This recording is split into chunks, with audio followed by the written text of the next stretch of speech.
My name's Chris Rice. I am almost 34. I live right outside of Chicago. Started out in my career early as an athletic trainer, still am, but I worked with athletes, and so now I've transferred into the surgical side of things.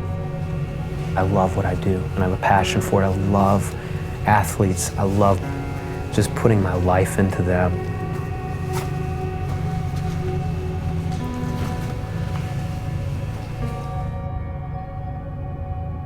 I grew up right outside of Detroit. I had what I thought was a blissful childhood. I'm the oldest of 4 boys. My dad played professional hockey. My mom was a figure skater.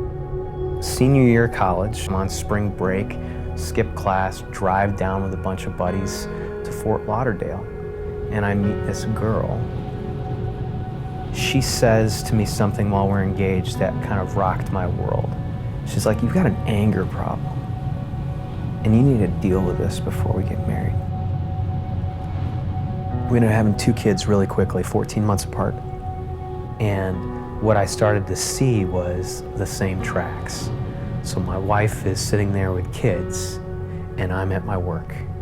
I remember my wife said, "Chris, you're a construction boot, and I'm a flower, and you crush me." The train fell off the tracks in August of 2011, feeding my son in the middle of the night. My wife says, "It's your turn to feed," and I'm like, "Well, this is ridiculous. It's 3 a.m., like I'm losing all this sleep. I just can't handle it anymore." I'm trying to feed him out of the bottle, and he's falling asleep at the bottle. I'm pinching him to try and wake him up. He's not waking up. Finally, I pinch him hard enough to get a yelp, and that yelp is the undoing of my life. My wife ended up calling DCFS that I had pinched and left a bruise on my son. They showed up at my door and basically gave me the option, you can either leave or you can be carried away in handcuffs. So my wife left for Southern California, took the boys with her. I had no control of it. I couldn't stop it.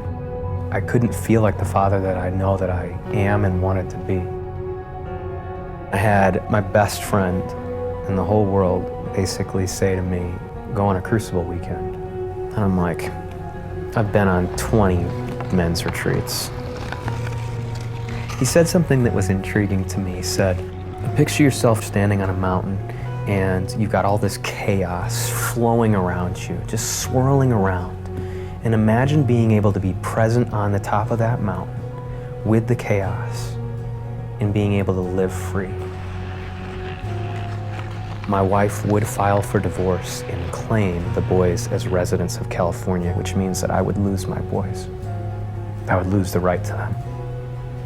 I would lose everything 4 days before I decided to go on this weekend.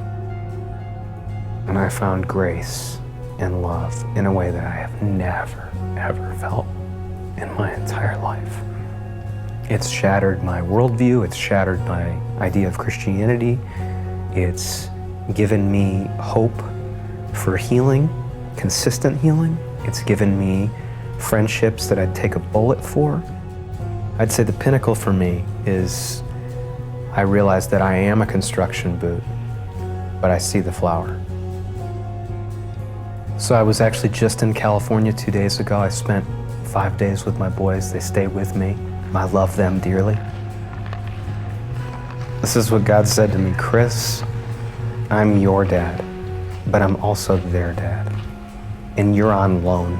Those aren't your boys, they're my boys. And I father them. You get to be a part of that.